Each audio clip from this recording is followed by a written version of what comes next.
मोगरा आणि आपल्या उत्कट भावना यांचे जणू अनोखे नातेच आहे. मग ती भावना भक्तीची असो किंवा मादकता असणाऱ्या शृंगाराची असो, दोन्हीही उत्कटच नाही का? याचा दरवळणारा मंद सुवास आणि डोळ्यांना मोहित करणारे पांढरे शुभ्र टपोरे रूप, जे हिरव्या शालूतील शुभ्र चांदणेच जणू. आणि म्हणूनच संत श्री ज्ञानेश्वर महाराजांच्या ओव्यांनाही यांचा मोह काही आवरलेला नाही, जो मानवी मनाच्या चंचलतेला त्यांनी त्यांच्या ओव्यांमधून व्यक्त केलेले आहे.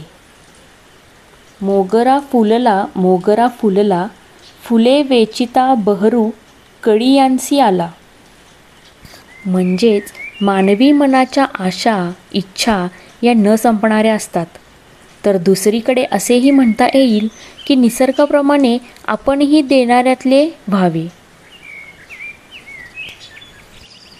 आणि इतके दुसऱ्यांना देत राहावे की पहिले संपता संपता पुढचे तयार असावे.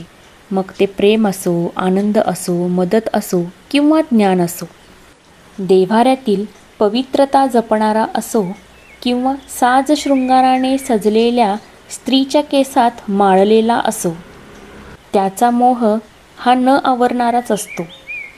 तर असा हा मोगरा सुंदर सकाळी माझ्या नजरेस रोज दिसतो, हितगुज करतो आणि मग माझ्या मनाला मोहित करून माझी सकाळ चैतन्यमयी बनवितो. आज घर संसार एक लहान लेकरू सांभाळत असताना थुईथुई नाचणाऱ्या मनाची शांतता मला इथे मोगरा देतो, ते पण त्याच्या दरवळणाऱ्या मंद सुवासाने आणि टपोऱ्या रूपाने, ज्याने माझी दिवसाची संपूर्ण ध्यानधारणा जणू माझ्या गॅलरीतच पार पडते. निसर्ग किती दानशूर आहे ना, याची प्रचिती मात्र मला इथे येऊन जाते. निव्वळ आनंदच मनात भरलेला असतो.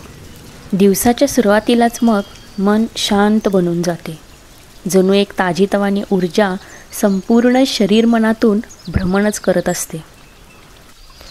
निसर्ग एक आई समान वाटते अशा वेळेस, कारण उठल्या उठल्या लेकरू जसं आईला बिलगतं ना, तसंच आपण देखील आपल्या दिवसाची सुरुवात करताना जर आपण निसर्गात आलो तर ते लेकरू आणि आईचं जे काही नातं आहे ना, ते आपण इथे देखील अनुभवू शकतो.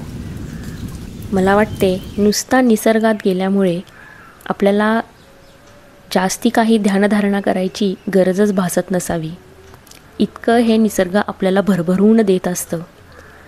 त्याचे एक एक पान, एक एक फूल, एक एक कळी, त्याची जी काही मोहकता आहे ना, ती फक्त अनुभवायची असते. मग आपल्या मनामध्ये जी शांतता येते ना, ती तिथून भरभरून मिळून जाते.